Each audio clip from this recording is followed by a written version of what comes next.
All right, it is February 26, 2025. I'm on the Alaskan highway, about 200 kilometers from the Alaskan border in the Yukon territory. It's 12 degrees, and it is time to go for today's run. This is the fourth day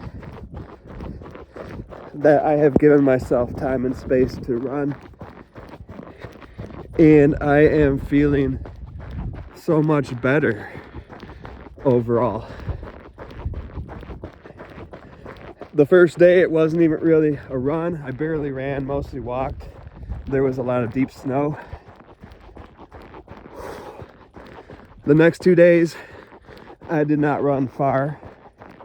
And today, I can tell that I'm not going to run far.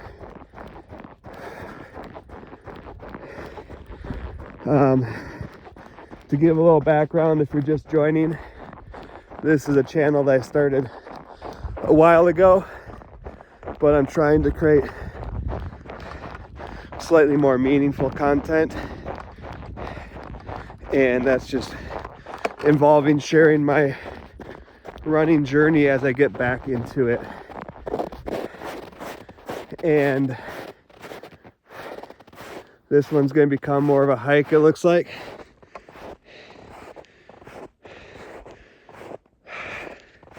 Because running through this snow, even though it's not deep, really not deep at all, but it's just not gonna happen. I am self-employed, one of my two jobs, and it's a delivery job. If you want to check it out, it's called Send It Delivery on YouTube. And because of that, I sit a lot. Sitting and driving is the antithesis of running and being active. So I'm trying to gradually shift my lifestyle more towards running.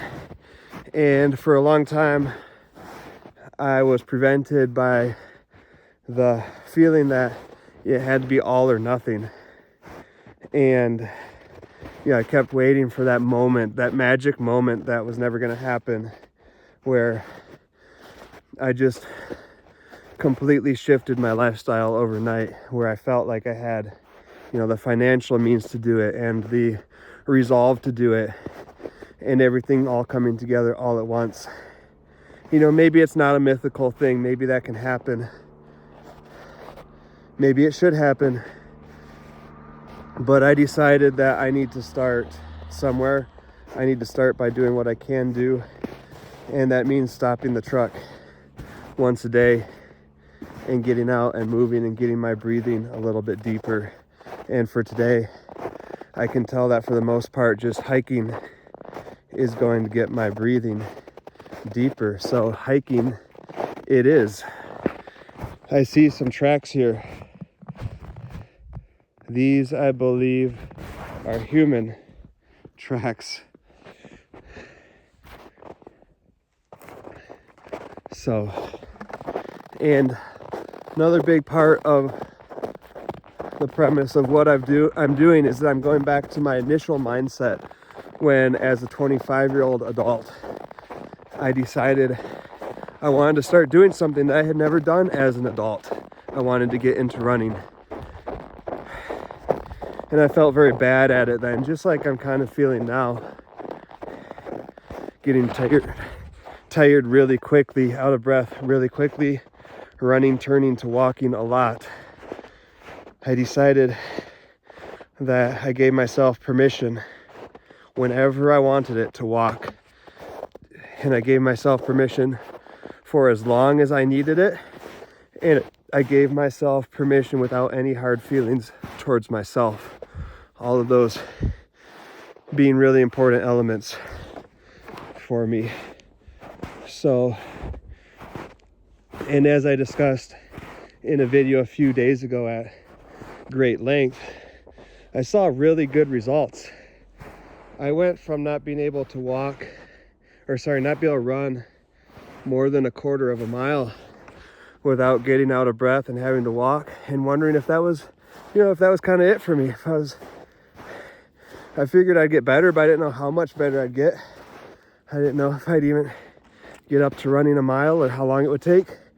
And in somewhere between 4 to 6 months, I'm not sure because I don't remember the exact timeline, but somewhere around that time, between mid-fall and mid-spring, I was running consistently three miles in 18 minutes, and that's kind of where I landed. That's like, as I ended up getting into a groove and finding a distance that worked for me, that was kind of what it was. And then my very last run that I went on before I got injured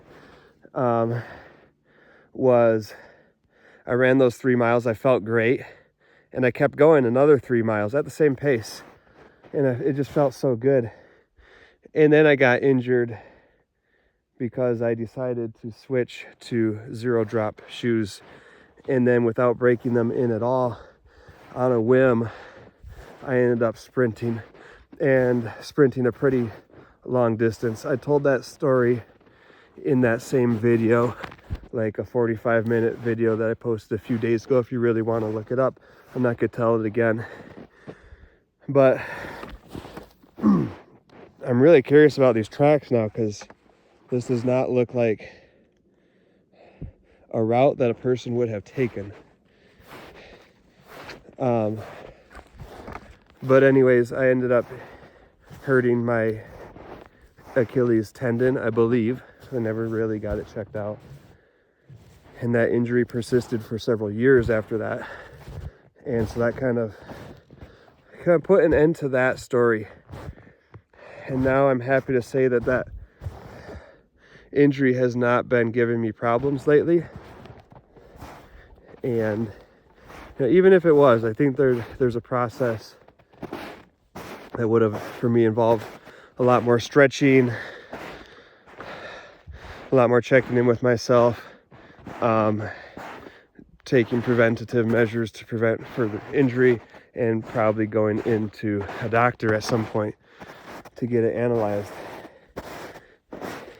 And it didn't need to be at the end of the road for my running, but what I did was pushed on through the injury for a while and continued to actually pick up the pace and the distance of my runs, but it never felt as good as it had previously. And part of that was just that emotional stress of knowing that the injury was there, and it didn't really seem to be getting worse, but it definitely wasn't getting better either. So anyways, I'm going back at this with that same mentality of, I have permission to walk for as long as I want, as long as I need. I'm not going to feel bad about it. I'm going to count all of it as progress. I'm not sitting in the truck while I'm out here. I'm not sitting in the office doing an office job either, so that's not something I do ever. But being a professional driver is possibly even worse. I am breathing deeper, and I'm seeing something really cool, because this is really gorgeous. So whether I walk, whether I don't walk, whether I go for 5 minutes or 10 minutes or 2 hours, the fact that I stepped out the door and started moving, that is 100% of what I'm expecting from myself. Beyond that, it's just whatever happens. So I might keep the camera rolling here for the rest of the run, because that even though I didn't necessarily plan it this way, and it really just started with, I don't need to be in the wilderness. That was a big hold up for me. Once I named the channel Wilderness Runner, I felt a lot of pressure where every single time I had to be out in the wilderness, and not just in a setting like this, but I had to be way off of the road. Couldn't be anywhere near the road. And so, you know, out of the feeling that I wasn't making that happen, I just didn't run at all, and I did not post anything on the channel at all. But now, ironically, just a few days after I kind of let go of all that and said, no, I don't need any of that. I'm gonna go for a run right here on the road, and that's it. It's still going up on the channel. It's still going to be a run that I complete, because,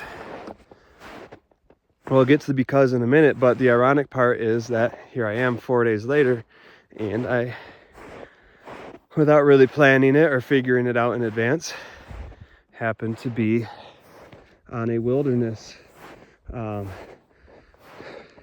run, if you will, or at least a wilderness exploration that fits the name of my channel to some extent. But the because there, why I feel good about posting this as part of the Wilderness Runner channel, and why I felt good about posting me running on a road, on any random road, to get out for a run on the Wilderness Runner channel, is because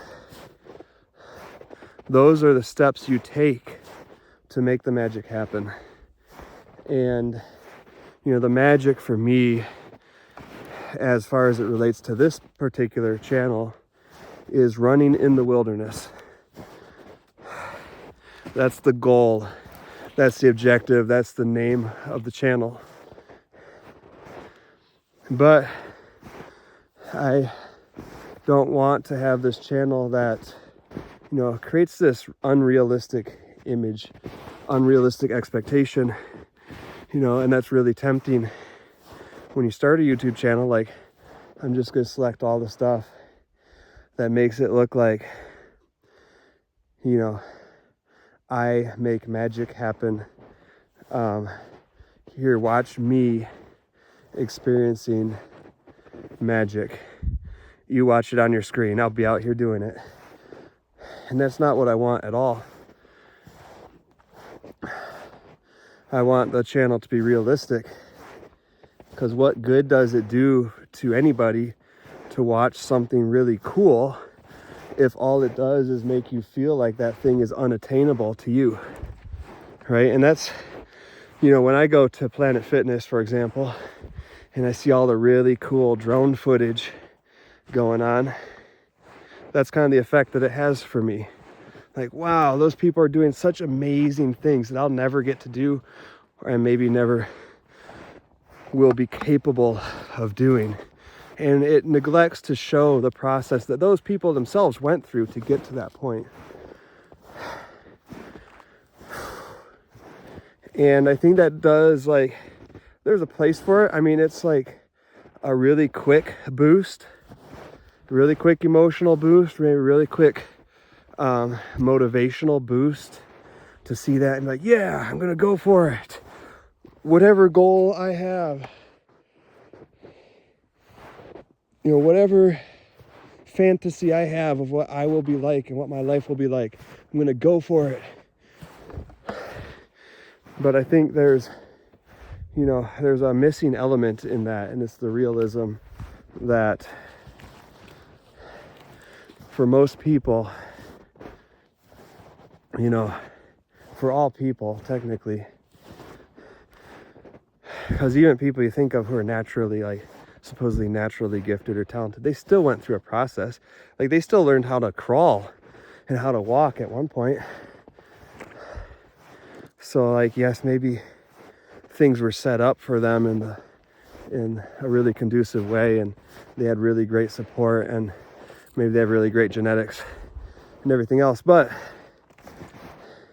they still went through a process. Every single person who's gotten somewhere went through a process to get there.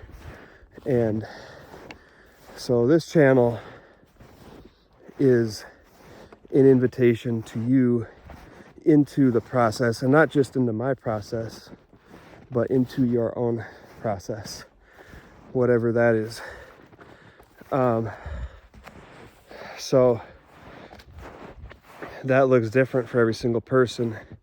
And for me, fortunately, right now, it looks like exploring this really cool place in the Yukon, which I'm already turning back from. But, you know, at other times in my life, that process looked like running down the sidewalk in a busy residential commercial area. In the back of my mind, knowing that the next time I was in a jungle, I was going to be able to run freely through that jungle because of the fact that I spent all those hours running back and forth on the same stretch of sidewalk day in and day out. And, you know, it's kind of sad to get to that setting where you want the magic to happen, but the magic can't happen anyways because you didn't put the time and the work in the setting that seemed boring. You know, so like that's part of the process. I don't want this channel to make anyone feel like you got to go to the Yukon to get out and get better at running. Because like any time that you spend running wherever you are now is going to make you more prepared to have your best experience when you do get to the Yukon or wherever else it is that you want to be able to move through freely and enjoy. So to report on the actual conditions here, like I mentioned when I started, it's 12 degrees. I have big gloves on, but my fingers, particularly on the right hand that I've been using most of the time to hold the tripod, because I am actually carrying this on a tripod that's just folded down, getting cold. And my toes are getting cold, so I only have on tennis shoes and one pair of moderately thick. I mean, as far as wool socks go, they're actually pretty thin. So fingers are getting cold, toes are getting cold. I definitely feel that I've met my objective for today, even though I want to aim towards just doing more and more of this for longer and longer, and having less and less outside of it that I need to give my attention to, so that I can be free to do more and more of this for longer and longer.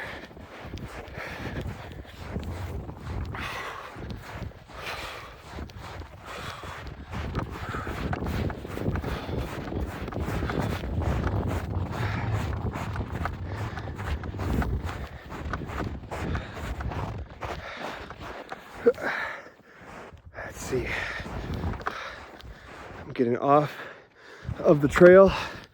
It's a little bit intentional. Whew. But maybe still a poor idea.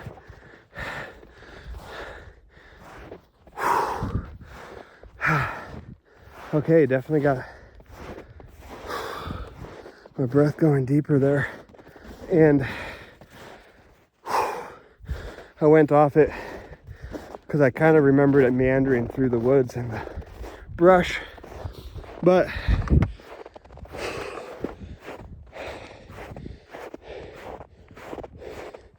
whoever made the trail definitely knew where the snow was not as deep.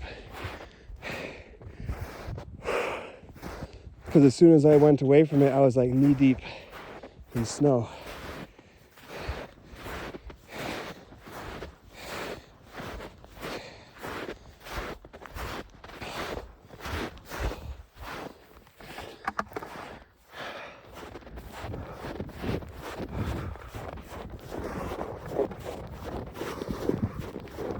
Whoa.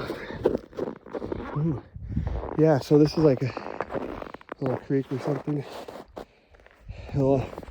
Maybe not a creek, but there was an ice shelf there for whatever reason.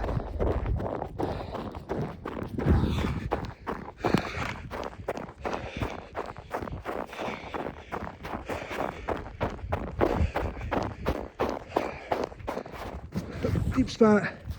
Saw that coming.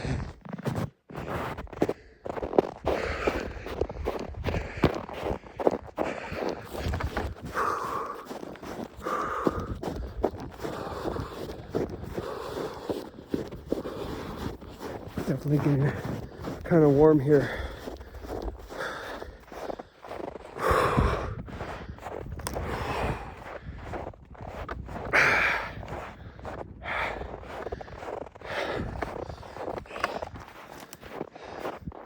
Little open water here. The location here is Destruction Bay. So I'm just 2 kilometers northwest, heading towards Alaska from Destruction Bay, Yukon territories, or Yukon territory.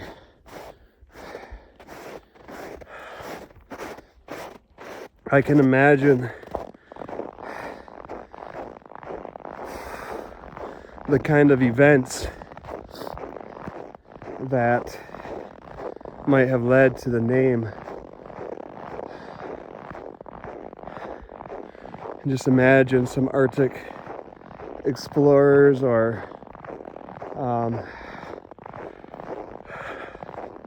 what do you call it? Merchants. I can't think of the word I actually want. Prospectors trying to come in here in the middle of an Arctic storm.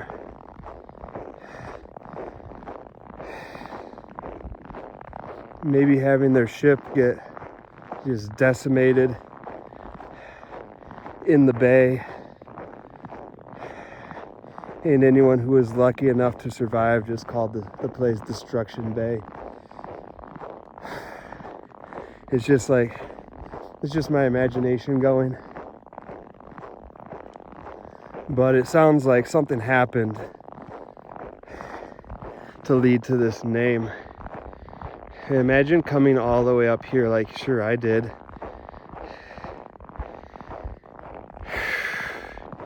And I'm doing it chasing money too. And it could, easily turn into that kind of thing for me if just like 1 or 2 major things go wrong. But I just imagine, 100, 200 years ago when you didn't even have the types of, safeguards that I have, even if that's just putting a thumb up and catching a ride penniless back to the lower 48 with a trucker. Like, I have certain reason to expect that, vehicle failure or something like that won't just completely leave me stranded in the northern wilderness. And the first people who came up here didn't have that. So anyhow, there's the run for the day. Here's my rig with which I will continue towards the Alaska border and on to Anchorage, Alaska. There should be some more runs, at least one more run between now and then.